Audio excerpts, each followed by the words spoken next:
Good morning, friends. Welcome back to my YouTube channel Medical Classes by Dr. Srinidhi Kumar Acharya. Please don't forget to subscribe to my channel and also please give your valuable comments. You can also visit the playlist. In the playlist, I have provided almost all the topics in a very systematic order. You can make use of it. Anyway, so in so many classes, we are discussing about the clinical understanding of the doshas, which is very important to. It is very important to have a basic understanding of the doshas. So whenever we talk about Ayurveda, so without knowing the doshas in detail, especially the clinical aspects, we cannot do any treatment in Ayurveda. So in that series, so today we will see doshas and Panchamahabhuta. What is the relationship between the dosha and as well as Panchamahabhuta and how it will going to help clinically.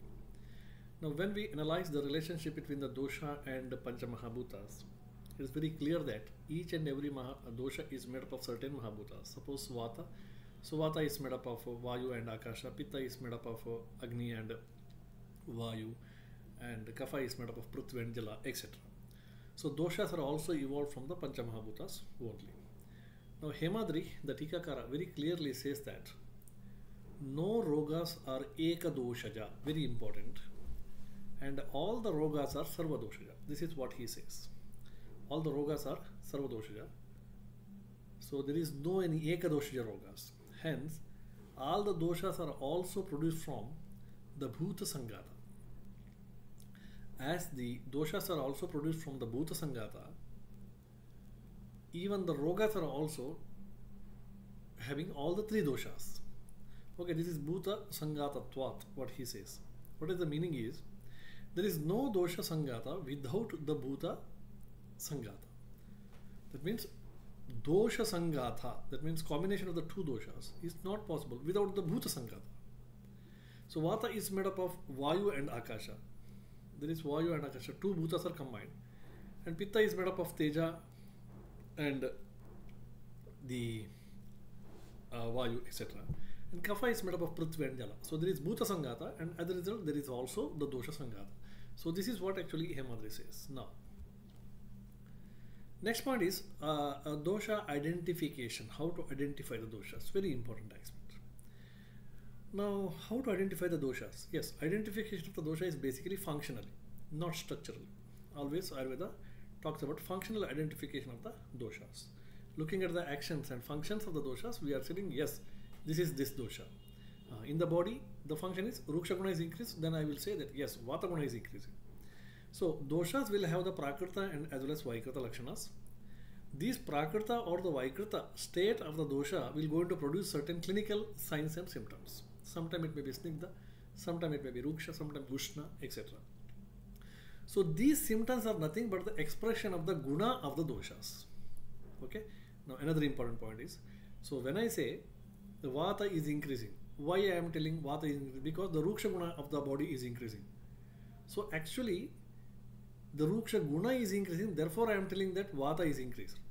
So what is that symptom? Symptom is nothing but the expression of the gunas. Expression of the guna.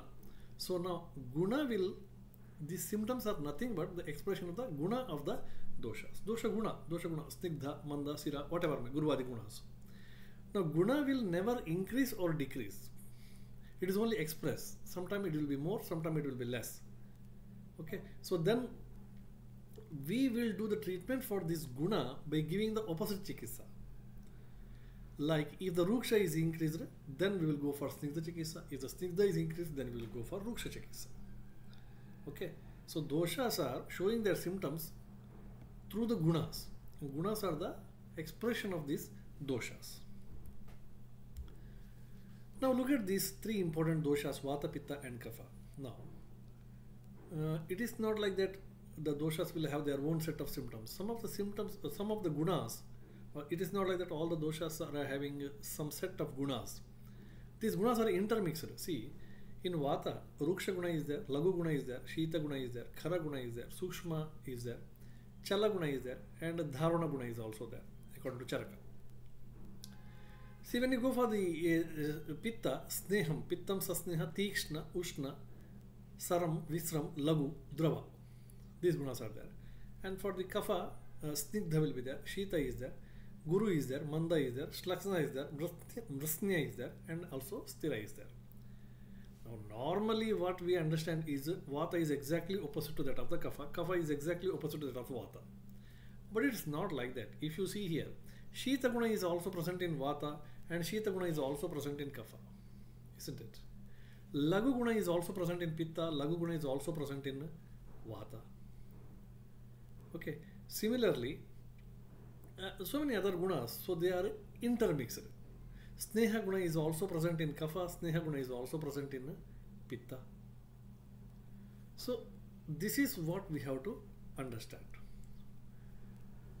Further, to identify the doshas in the body, we need to look into the Atma Rupa. So in this condition, identification of the dosha is possible only by identifying the Atma Rupas of the doshas. For the Vata Roga or Vata Dosha rather, for the Vata Doshas, what are the Atma Rupas? Atma Rupas of the Vata Roga is Ruksha, Shaitya, Lagavatva, Vishadatva, Gati and Amurti Tattva. Gati means movement and Amurti Tattva. No particular structure. Actually, these are considered as Atma Rupas of Vata Roga, rather Vata Dosha. Similarly, for the Pitta, the Atma Rupas are Daha, Osha, Chosha, Sweda, Paka, Khotha, etc. For the Kapha, the Atma Rupas are Gaurava, Stiratva, then Staimitya, Upalepa. These are the Atma Rupas of Kapha Roga. So to say that Kapha is increased or Vata is increased, you need to first identify these Atma Rupas of these particular doshas. But looking at these Atma Rupas, we can identify the karma of the doshas, which is expressed as symptom. Now, by looking at these Atma Rupas, we can identify the karma of the particular dosha, which is expressed as gunas. Okay, so because of guna, ruksha guna, the karma of the Vata dosha is increased. The ruksha is here guna. So that means this sentence, see, very important. By looking at these Atma Rupas, we can able to identify the karma of the doshas, and this karma is expressed as a symptom, maybe snigdha, manda, guru, etc. So these symptoms may be on the verge of kshaya, these symptoms may be increasing, symptoms may be decreasing, or symptoms may be prakopa, vitiating. Okay, ruksha guna or snigdha guna may be undergoing kshaya, snigdha guna may be undergoing vriddhi, or snigdha guna may be undergoing prakopa. Okay, now if the patient is exhibiting more kharatva, for example, we'll take the example now. If the patient is exhibiting more kharatva, it suggests that naturally, yes, Vata is increased because rukshatva is increased, ruksha guna is increased. Which function is increased? Kharatva is increased. Guna expression is rukshatva. Sankocha, suppose if there is sankocha, it suggests that Shita guna of the Vata is increased. See, Vata is also having Shita guna. Shita guna of the Vata is increased in excess. So treatment should be given to reduce the Shitatva in the form of the Svedana for the Sankocha. Now this is how we have to identify the Atma Rupas. Sankocha is the Atma Rupa of the Vata. Okay, Sankocha is Atma Rupa of Vata. Sankocha, it suggests in Vata, the Shita guna which is present in the Vata, so that is increased, that leads to Sankocha, and treatment here is in the form of the Svedana. Treatment is Svedana. We should not think that Svedana may increase Vata further. No, it is not like that. We have to look into particular thing which has happened. Sankocha has happened. That Sankocha is because of Svedana. Sankocha is because of increase in the Shita guna. So therefore we are going for Ushna treatment in the form of the Svedana.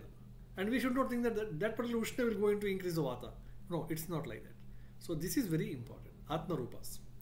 Svedana can be given by Amla or Lavana. Now again see, in this condition Sankocha is there, Shita guna is increased. And I say yes, you have to go for Svedana to decrease the Sankocha. Isn't it? Svedanam Stamba. Stamba Gaurava Shitagnam Svedanam Svedakara. So Stambana will be decreased. Sankocha will be decreased. But in this case, when you give Svedana, now Svedana can be given by two ways. Svedana can be given by Amla Dravyas or Svedana can be given by the Lavana Dravyas. Now what classic says is that if Shita is more,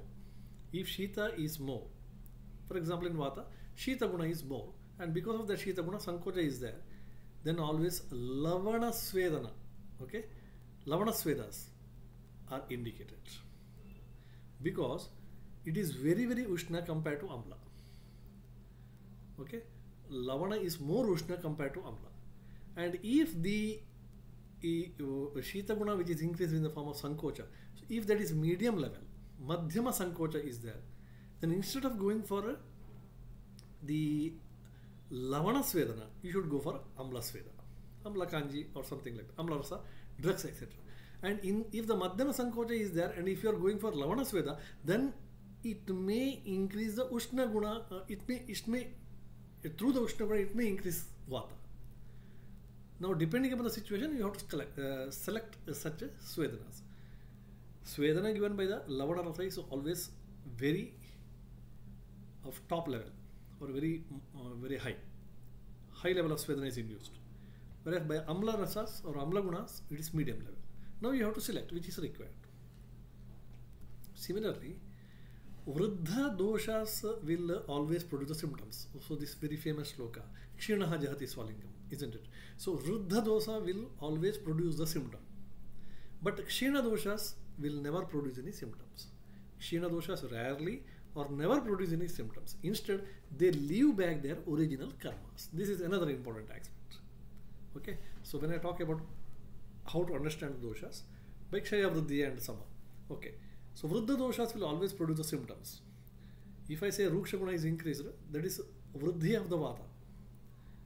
Okay, if the normal texture of the skin is also lost, then it is Kshaya of the Vata.